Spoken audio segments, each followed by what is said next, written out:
Because Jesus has called us to be difference makers. Jesus was a difference maker when he was on the earth. Everywhere he went, crazy things happened. And he didn't try to make them happen.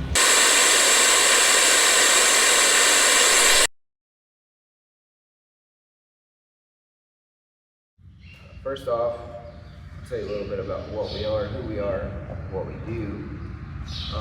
This is my wife, Brittany. We're crazy people. We live in Mount Vernon, Illinois, and we have a community. I'll give you a little history. I did this at Audio Feed last year because no one knew who we were either, so probably ought to preface everything a little bit. My band is As We Are, and we started touring back in 2014 really heavily. And there are a lot of weird things that have happened during my musical career. I call it kingdom living. I don't know if any of you are familiar with that or not. I call it kingdom living, and basically what that consists of is just going where God opens the doors and not always having the means or knowing what's going to happen when you get there. And it's a lot of just jumping off the cliff and not always knowing if you get a parachute or not. And sometimes rocks are at the bottom, and sometimes you fall, hurt yourself, and you have to go again. So just some testimonies that I have from the road. We playing this type of a festival is new for us because we are more of a mainstream band. We play a lot of clubs, play a lot of bars. So we come into a setting like this and not a lot of people know who we are, so it's a little different. So we're still trying to kind of build a name in the Christian, I say it loosely, Christian scene. So we toured for 10 years, played a lot of clubs. As we started going, God laid it in my heart. I'll tell you how I got it first. We were in Winnemucca, Nevada, and we were playing a block party. One of the few Christian events we did, we played with a disciple at a block party in Winnemucca, Nevada. And the pastor there asked if I would share at their church on a Sunday morning. So the block party was on Saturday. And then they asked me if I'd come share at the church on Sunday. It was much like this. It was a late night, get up at the crack of dawn, go to church, right? So the guys didn't want to go because it was early, and I had committed, so I got up and I went. As we walked in the door, actually before we left, God put it in my heart. We had a really good day merch-wise the day before, plus the money we got for playing the show. God put it in my heart, hey, I want you to give to the church just like you're tithing. So I took a chunk of money and I took it to the church. And I knew that the pastor, and I had a pretty good relationship with the pastor because we played there before. He let us do a stop the year before, so we got to kind of know the people a little bit. I knew the pastor, if he knew I was going to give money to the church, he would not have that because, they gave us money. You understand the situation. So I walked in and I'm like, I've got to find a way to hide this money. So when he takes the offering, he doesn't know that I gave. So there was a little old lady in there, and I told her the situation. She goes, oh, I got you, honey. And she took me up to the front, and there were a stack of offering plates. She goes, here, I'll lift all these and you put it underneath. So that's what we did. That way they didn't know where the money come from, right? So the course of events that morning I shared on kingdom, because that's how I live my life, my kingdom philosophy. And so I shared on that, and what I shared about was the great supper that the king prepared for his servants, and how all the people that were prim and proper that were supposed to come didn't show up. So he sent his people out into the streets and say, go gather everybody you can, bring them in. The story that brought them in, there was still room. So then he said, go out into the highways and byways and compel. And if you look up the word compel, I'm going to shock you a little bit. We talk about nonviolent Christianity. But the word compel means to kidnap, beat, drag, pull, whatever. So the king saw the necessity of rescuing the people and bringing them into the supper to the point where he was like, do whatever you have to get them in here. And I think where we're going in our country is we're coming to a point where it's going to be where, don't take this the wrong way, that, and I'm not even going to say Christianity because I believe there's a very distinct difference between Christianity and followers of Jesus.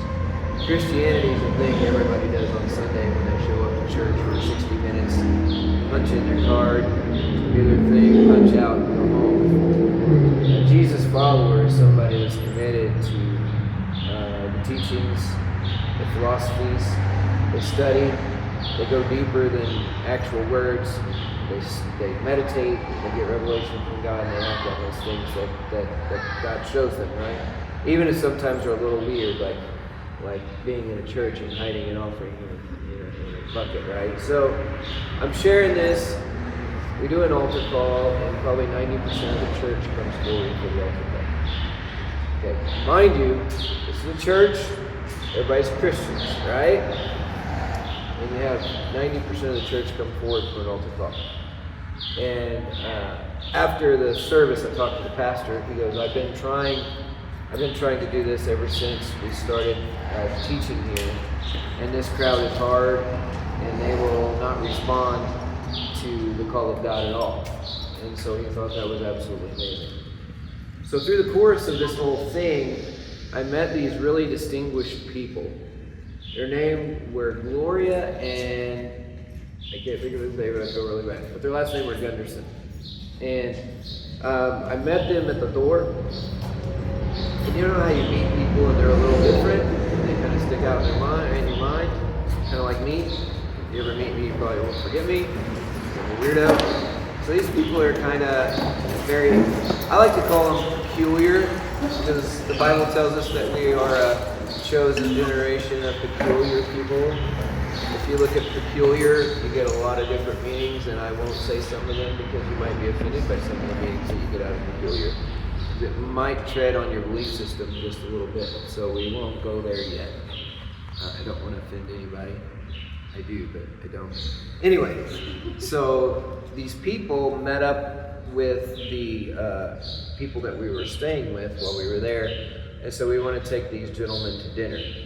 So the lady comes up to me, and my son come with them and said, we want to take you to dinner. Would you want to go to dinner? And I'm like, sure. And like I said, we had very little sleep. So when we got back to the house, they made this proposal. So Caden came up to me and he's like, hey, do you want to go to dinner? Because we know you're tired. I'm like, yeah, let's go. So we went to dinner, and they took us, this is wild too, because I'm talking about out of the ordinary stuff, right? The place that put this block party on was not even a church. The church was involved, but it was a casino that put on the block party, where the general manager was actually a Christ follower, and he had a parking lot, and he had a budget, so he brought bands in and did a festival in the parking lot of his casino. That's out of your normal spectrum of doing things, correct? So we're at the casino having dinner, and this couple that we're staying with said, hey, we have another couple that would like you to come over to their house after we're done eating. They have a motorhome that they would like to give you guys if you're interested. In my pea brain thinking ways, I'm thinking, oh yeah, motorhome, a 1955 rust bucket that came and get down the road, right? Because that's your mentality, right? Unless you renew your mind daily, and start expecting better things, your pea brain always goes for the worst case scenario every time, right? So if somebody gives you a call at work and said, your wife called with an emergency, what's usually the first thing that you're going to think? Oh my gosh, what happened? Well, maybe somebody dropped off a check for $1 million. Maybe she didn't have a heart attack. You know what I'm saying? So trying to start living your life with the glass half full instead of glass half empty.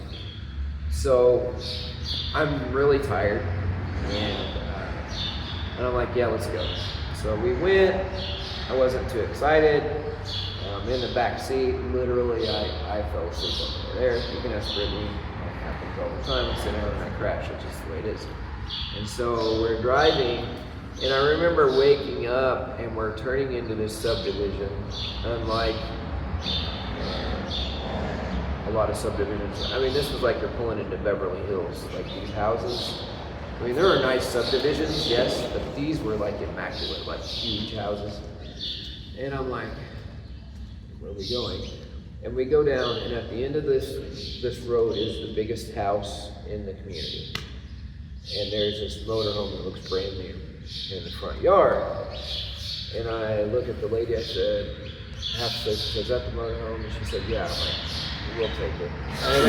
I mean, like, I've not even got out to look at it or anything, right? Long story short, they bought it to see the eclipse 4 years ago, whenever it was. They just had extra money, didn't want to go camping, so they bought a motorhome for 2 days, and they never used it again. So, and they said, God said you needed this motorhome. That was their exact words. God told us that you needed this motorhome. And it ended up being an amazing thing. But I'll go back to the scenario where God put it in my heart to give whenever I went into the church.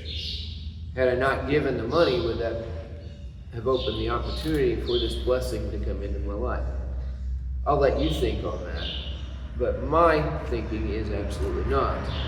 Because if you don't give, or if you don't sow a seed, then how can you grow anything? Okay? Jesus said, unless a seed fall to the ground and die, then how can it grow? Basically is what he said. So we can apply that. I might go into that deeper tomorrow, but I want to lay a foundation because you have no idea who I am. So I'm trying to. So out of this, we get this great motorhome, and then when we got the motorhome, God started laying on my heart at our concerts to start collecting canned goods and sleeping bags and blankets and pillows. Because we would go through the cities and see the homeless communities and the displaced community. And he started putting it in my heart to start ministering to those people. So when you came to an As We Are concert, you came with canned goods, and you came with sleeping bags, and you came with all these things. So we're in bars collecting canned goods from the people coming and all these things, correct? And as we go into the city, we read in our bays, pull them out, hang them out. There'd be shows where we play in the inner cities and people were sleeping in the alley, and we put out 2 or 3 sleeping bags. They were already asleep, and we just put them by them. Not wake them up, just put them by them. I would have loved to have been there in the morning when they woke up, to have a sleeping bag. But that's what we did. I always said if God ever wanted me to quit playing music, he'd have to shut it down.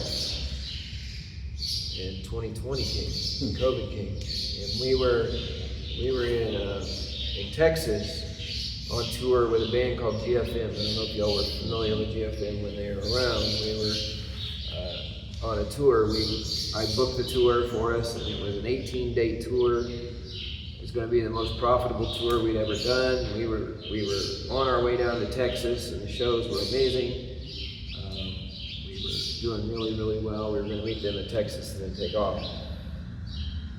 We got to the show before our first show with GFM, and the president came on TV with this big thing about this COVID thing that was happening. So we went on to our next show, and while we were at that, we played the first show with them. We went elsewhere. I don't remember exactly how it all went down. It's been however many years ago.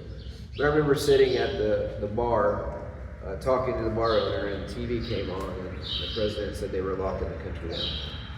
So then we had to make the decision, do we keep playing or do we go home? And we had agreed to keep playing, so we went on to the next stop. We slept in a parking lot. GFM slept in a parking lot. In the middle of the night, their mom came and knocked on their door and said, we're leaving, because back then, when it first happened, it was absolute panic. And they were talking about shutting states down. Like, you couldn't get into a state. They were they were going absolutely insane. So they wanted to get home, so they wanted to get back to Florida before they closed the border and all this stuff.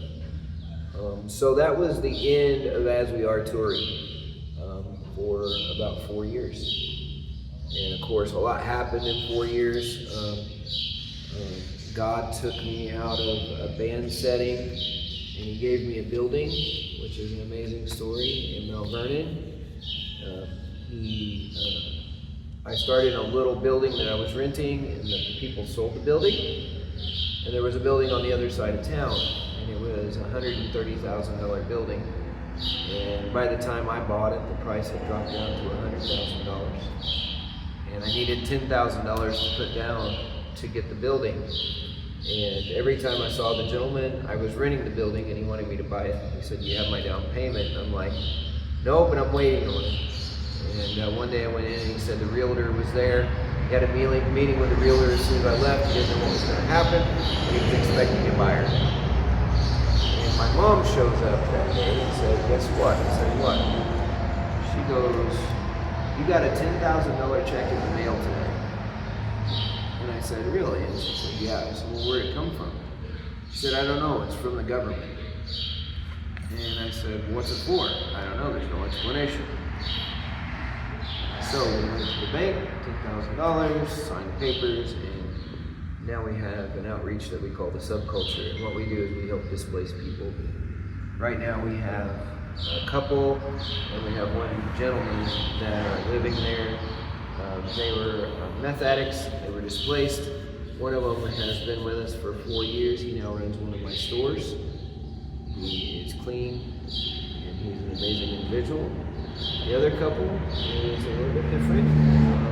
We're being very patient, working through a lot of things with them.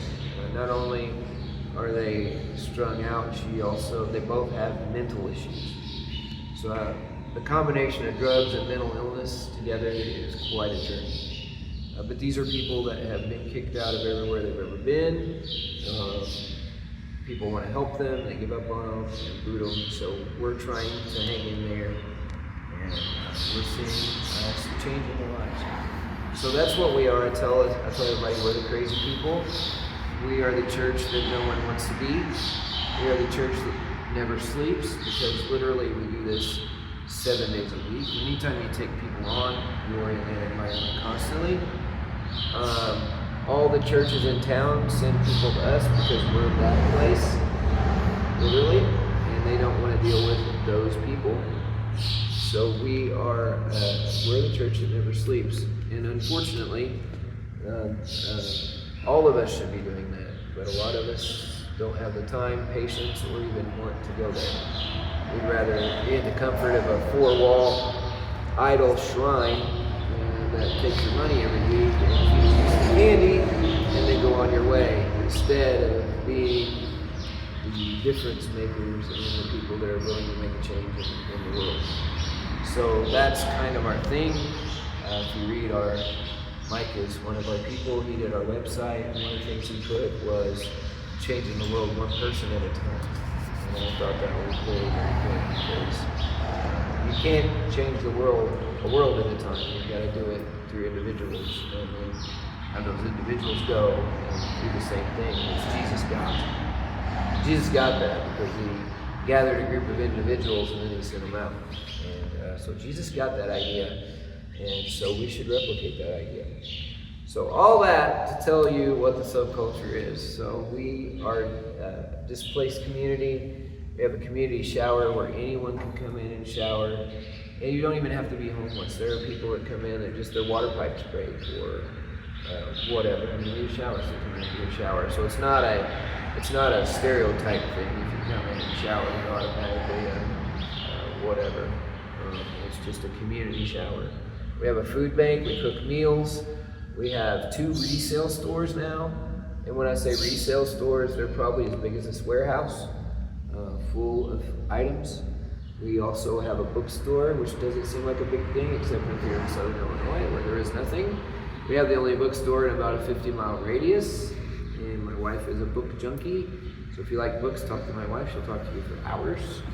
And we also do closeouts. So we have like a closeout store where we get pallet closeouts and so on. And that's what keeps us going. My wife and I live there, and it's probably the closest thing to prison I've ever been to, because you never leave. Even when you're done working, you're still where you work. So you never, ever leave. So this is a vacation for us to be here this weekend. So it's nice to see some different faces and not the same people all the time. So that's what we do. We have a table that's getting set up, but there's a QR code on our donation trash cans, because we didn't buy buckets, we bought trash cans. And you can scan the QR codes, it'll take you to the website, and you can learn more about what we do. And there are going to be several of us crazy people. We hope you all will be a part. It's not a church, it's not anything, it's just a subculture, the culture inside of a culture that functions in its own right. So we encourage all of you to be part of our family if you want to be. So anyway, that's a gist of what subculture is. Sorry it took so long, but I had to kind of lay some foundation for you. So anyway, we have a small crowd, so what's everybody's name? This dude's name is Brutality, I got that. So what's your name, dude? TJ? Nice. Oh, my name's Ryan. Ryan? I saw you guys had Megan last night. What's your name? Jamie. Jamie? David. Monica. Joe. Joe? That's why your name's Joe. That's why you had Joe with you. Your name's Joe. So, yeah, bottle from Starbucks. Coffee. Yeah. And we met you last year, but go ahead. Billy. Millie. Rebecca. Rebecca. I'm Mariah. And that's Mariah. That's Brittany. That's Mike. I'm Dale. So, hello everybody. Glad you got a nutcrackers on. Not sure I'm glad I did that, but we're gonna roll with it. So, this morning, I always say to understand the kingdom, first you got to understand what kingdom is. And in John 3:3, there is a scenario, and I always try to lay a story. I think it's good to learn from being picturesque in your mind. So if you will, visualize Jesus kind of sitting off by himself. And I'm just throwing a scenario. I don't know if this is actually how it happened, but imagine him sitting off by himself, and he's by the temple where the big Sanhedrin, which Sanhedrin were the learned of the religious sect. And so here's Jesus just kind of chilling outside what I call the majestic shrines that we build for Jesus, right? So he's sitting outside, and a gentleman from the Sanhedrin comes out. His name is Nicodemus. And he comes out and he sits by Jesus and he goes, you know, Jesus, you're talking about all this stuff, which as we read, you know, he was teaching a new thing that had not been taught before, and everybody's questioning, who is this guy? You know, who he teaches with such authority, which really he was just teaching what he knew. There was nothing real authoritative about it, except for he knew who he was, and he knew that he was telling the truth. So many people feel threatened when you know the truth, or you speak the truth, or you're confident in yourself because you know, right? You know who you are, and you don't need their approval. People are threatened by that situation. Isn't that weird? They're threatened because you know who you are, and you know the truth, and you know all these things, and then they're scared of that. That makes no sense to me. Never has. So here's Jesus. Here comes Nicodemus. And Nicodemus, I'm sure, just starts having a normal conversation with Jesus. And he says one of the most interesting things, and I think this is where we need to be. We need to come to Jesus and say, listen. He came to Jesus at night and he said, Rabbi or teacher, we know that you are a teacher who has come from God. We know that you're a teacher. Okay? We know that you're teaching us new things. He said, for no one could perform the signs that you're doing if God were not with him. So in a way, he's coming at Jesus. And this is John 3:3. Another book, I don't know if it's Mark or Luke, but he says, what do I have to do? And it may even be further down. Let me cheat real quick. In my little handy dandy Bible thingy here. Yeah, okay. So here he is kind of questioning Jesus, saying like, really, what is this? And he goes, verily, verily, I tell you, no one can see the kingdom of God unless they are born again. So here comes Nicodemus kind of questioning Jesus about what he's teaching. And he's like, listen, if you're not born again, it's not really going to make any sense to you, right? So again, Nicodemus takes this literally, and he says, so how can I be born again? Unless, can I enter into my mother's womb a second time? Right? Are you familiar with the story at all? And then Jesus just simply replies to him, verily I tell you, no one can enter the kingdom of God unless they are born of water and the Spirit. My phone's really slow in a metal building. I know. Because flesh gives birth to flesh. Spirit gives birth to spirit. So that's really where I want to go today. And yes, I have a Bible. I bring that so people know I'm a Christian. I do. I like using it. It's my favorite Bible. It's actually called a New Living Translation, and my mother-in-law and father-in-law bought it for me, and it's become one of my favorite Bibles, so I really like it. But where I want to go today is Jesus is saying, look, you can't do this just by your doing it. In other words, you can't just move by what you see, feel, touch, smell. It's not always going to make sense to you. He said you have to be born of water and spirit. And if you do a study, water and spirit go together. If you read in Genesis, it says that the earth was void and a wreck, and what was happening? The spirit was hovering over the waters, right? So they coincide together. So we're going to talk about spirit today. And the kingdom is a lot different than flesh. Because you have to change the way you think, you have to change the way you look at things. I was talking about instead of looking at a glass half empty, you look at it as half full. It's just a perspective switch.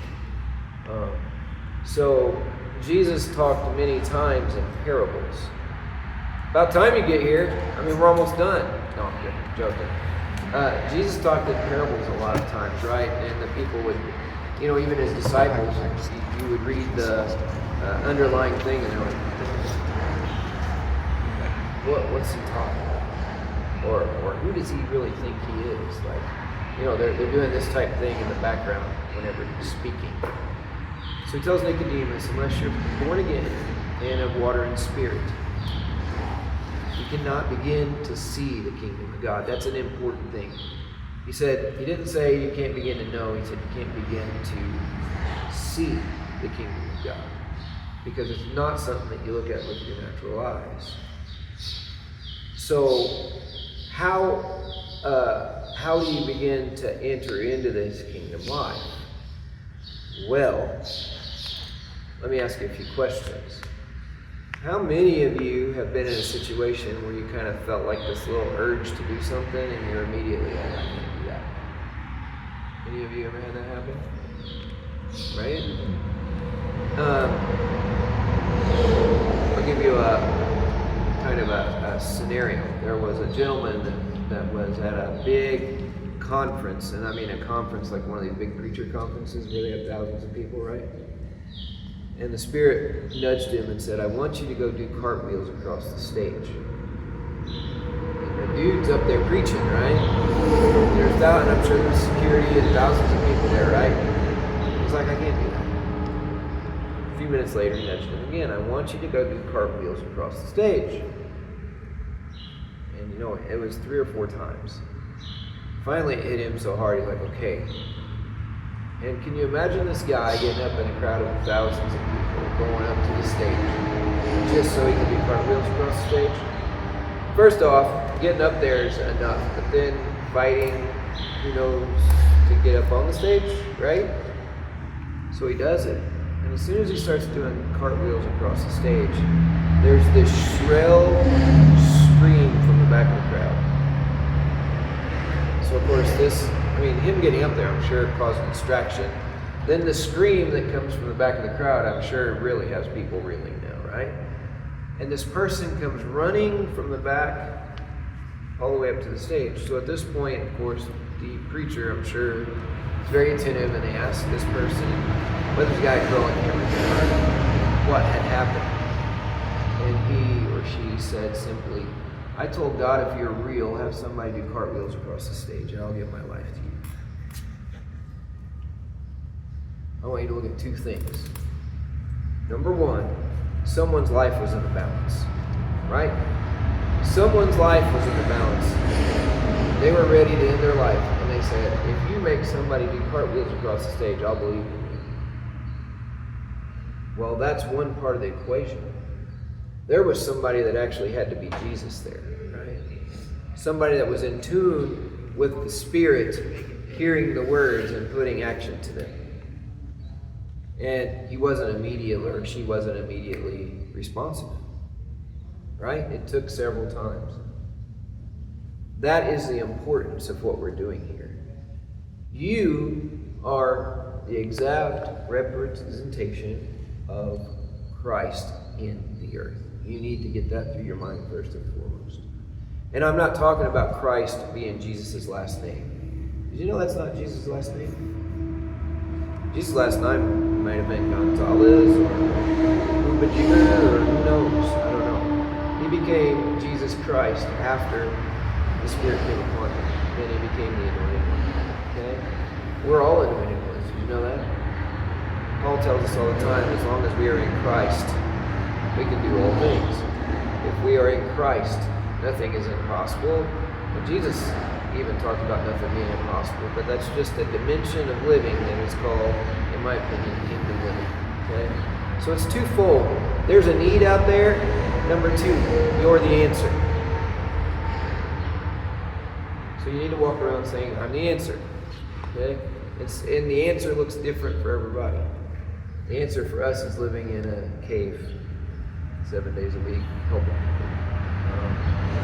Your answer might be you're some kind of head nurse or something that he brings healing to the masses. I don't know. I'm just saying we all have different ways of representing, right? But whatever we do, we should be representing Jesus in whatever we do. We should always be listening. And if he says go jump out of an airplane, then go jump out of an airplane, no question. And you say, well, that sounds weird. Well, let's talk about Peter for a minute. Jesus didn't even call Peter out into the water. He said, hey, it's really you. Call me out into the water and I'll come. So then he said, come. So he got out and he started walking, right? And they weren't just in deep water. They were in deep water, right? So where is your response level on that whole thing? Do you even realize what's happening? Because unless you're born of spirit and water, then you probably have no clue. You just think, oh, my brain's talking to me, or I just had a weird idea and it seems absurd. I always tell people that the weirder that it is, probably the more Jesus that's in it. Besides, something telling you to go get high or something like that. I'm not talking about that. But I'm just saying, the more obscure the idea, probably the more Jesus that's in it. Because the bigger and harder and weirder that it is, the less likely you're able to do it on your own. If what you're thinking is accomplishable through your own means, probably not so much Jesus in it. Because God doesn't want to do simple things through you. He wants to do the unimaginable, the unthinkable.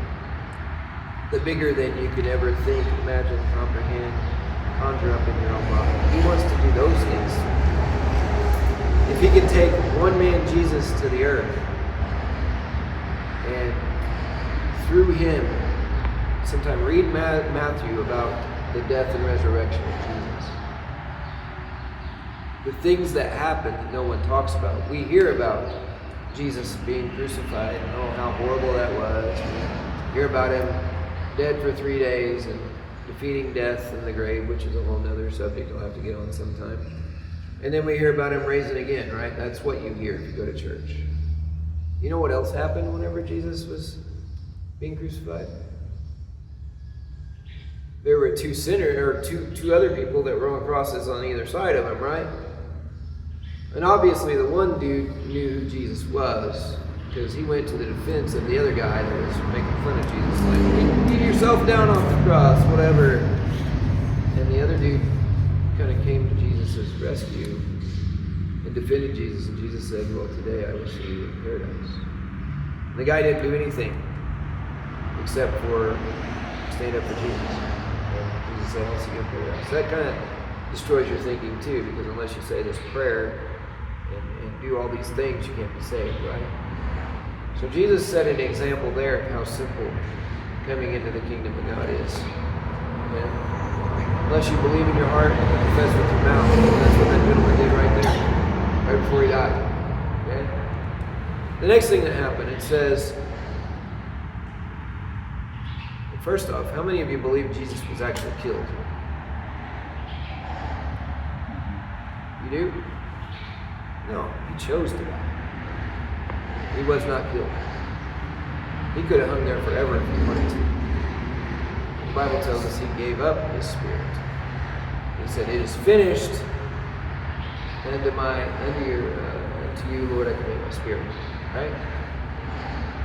So he had to hang there just long enough, evidently, which I'm sure if you go into Roman theology, there was a thing where they considered you dead. You had to hang there for so long. I mean, I've heard it, but I don't know it all because I don't study that. But I'm sure that everything happened in exact time that it was supposed to happen. Jesus was not killed. You could not kill Jesus. They tried many times. Could not touch him. Why are you scared to die?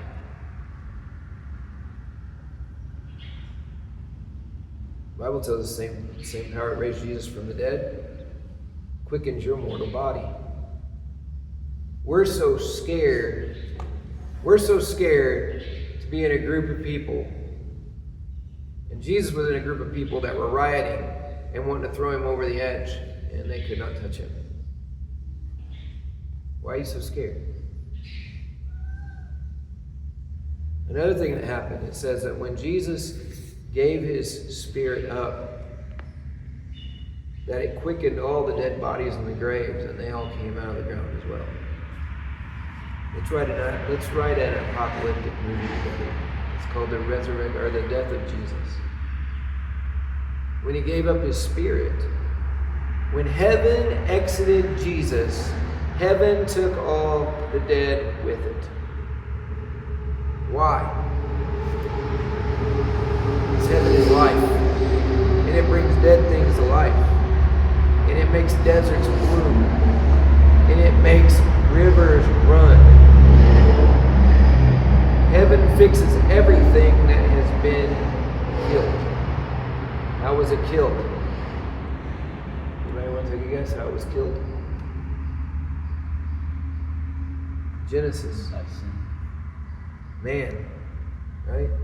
Man in his own desires destroy things. You can go back through history. Civilization after civilization after civilization is imploded on itself because as it gets knowledge and intelligence, it becomes arrogant. It puts itself up as God, and they don't need God anymore. And it's not that God destroys them, it's in their own ignorance that they consider to be intelligence. They become inherently stupid and implode on themselves. And I'm here to tell you, we're at the brink of that right now in our civilization in right now. We're at the brink of some kind of breaking point. I don't know what happens next, but we've become inherently stupid. And God designed man to be rulers of the earth. That's why he put them. He said, listen, I'm putting you here to care for the creation that I've created. I think it's beautiful. I need somebody to take care of it. So here you are. But also, there is somebody that counterfeits as God. He likes to think he's God. And we like to think he's got a pitchfork and a red suit. And the Bible tells us he's an angel of light. In fact, he was probably God's right-hand man. I'll be honest with you. Who in your life knows you better than your partner or Whoever's closest to you, correct? Nobody else knows you better than that, correct? Satan knows the Bible probably better than you'll ever know it. And he probably knows every spiritual loophole there is to know.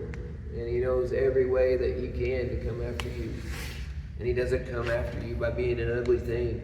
He comes after you by being something very attractive. Otherwise, there'd be no temptation at all, right? If I looked down a cliff and just saw a bunch of rocks, and they wanted me to jump, and they didn't put a glider on my back or a parachute on my back, right? That would not be attractive to me at all. Should I go up in a tower with a glass case around it? I'm like, no, it's all right. I'll stay back here. So it's got to be enticing, or else it's not anything wonderful, is it? The one thing I always say, the Garden of Eden, it said there was the tree of the fruit of good and evil, and there was the tree of life, right? And which one did he tell him not to eat of? Tree of good and evil, right? Knowledge of good and evil. In my opinion, I bet there was nothing about that tree that was beautiful. Nothing to make it desirable at all. You know when it became desirable? When they were told they couldn't eat from it. Then it probably became the most beautiful tree in the garden to them. Because the enemy took that and used it against them. You understand what I'm saying? So my guess is that was, because he said everything in the garden was beautiful, and then it said, and in the middle of that garden was the tree of the knowledge of good. It doesn't say anything about it being beautiful. It just said it was there. So my own expertise here is saying, it's probably the ugliest tree, because I look at the things that destroy people, and they are the ugliest things in this world system, but they look so enticing. They look so good to your physical, but they kill your spiritual. You understand what I'm saying? So Nicodemus, Jesus told him, you have to be born of spirit and water. And in order to do that, you've got to cater to that spirit and that water. And how do we do that? By renewing our minds and changing the way we think. So here's Nicodemus, and I believe after that, you don't hear a lot more from Nicodemus, but I believe that Nicodemus became a changed man that day. And the only reason I say that is because I can go through story after story where people had encounters with Jesus, and they left different when they left than they were when they came, and they were not beautiful human beings. I mean, he defended a prostitute, right? He did not consider himself too cool to hang on a cross with two other dudes that were actual criminals. He met the woman at the well, right? And it was precisely timed.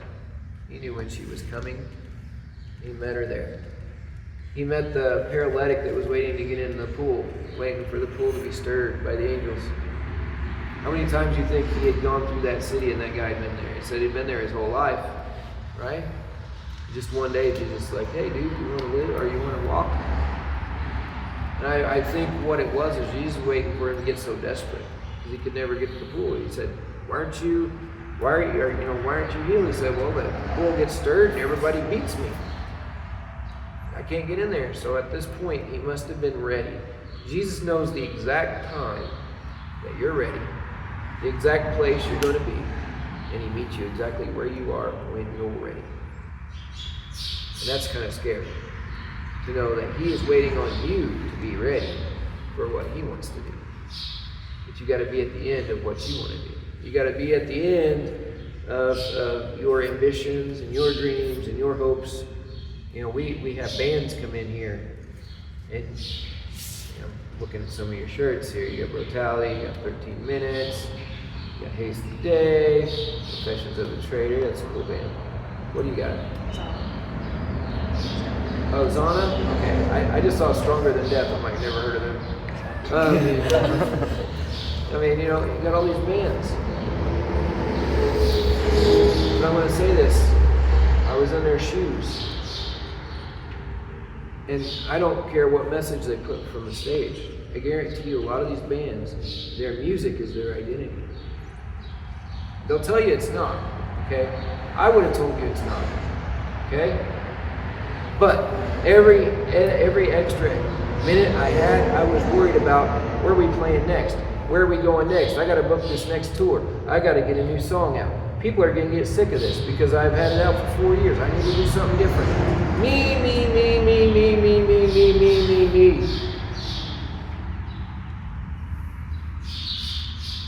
COVID hit. Me went out the window. I ended up in a town I didn't want to be in.